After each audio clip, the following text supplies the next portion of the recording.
So we are here on one of the three hills of the appellation Savenniéres. Roughly, you have west here a big block of granite. This is Brittany. At east, you have a huge block of limestone. This is what we call the bassin parisien, all the Parisian area, but which goes to Saumur and even not far from Angers. When all this area was covered by the sea, the two plates hit each other. Some magma came up, and then it was, compressed. Exactly. Thank you. You're going to be my memory. I'm aging. Aren't we all?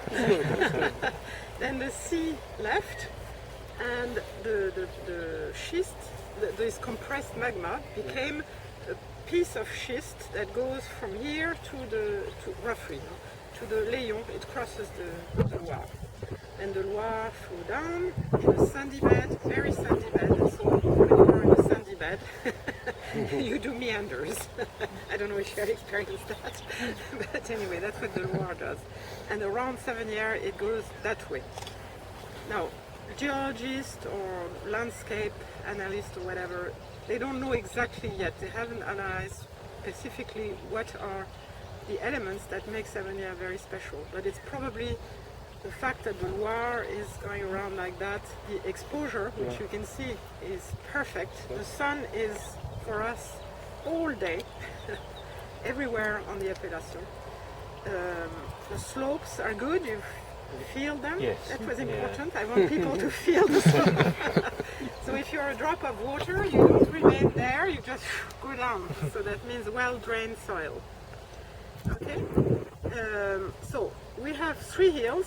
This is the first that I basically share with Florent Baumard, you might have heard of.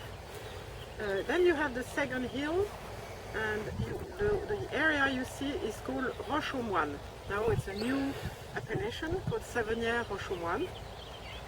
On the top you have the house of Madame Laroche, Domaine aux Moines, and on the right, hidden behind the trees, you have the house of Madame Joly, and behind Nicolas Joly with the famous coulée de Sirop. Then it goes up again, and you have Château de Chamboureau in Épiré and Château d'Épiré. And Damien Leroux, who is another winemaker, also has a place in Épiré. And then you have more rocky areas going towards the next village in this direction and in this direction. I'll give you some maps so you can really see how it goes. Now, one more thing. As you see, it's facing south, southwest, sometimes southeast, but it's really very, very well exposed. The grape, of course, is Chenin Blanc. You have three types of soils, roughly, everywhere.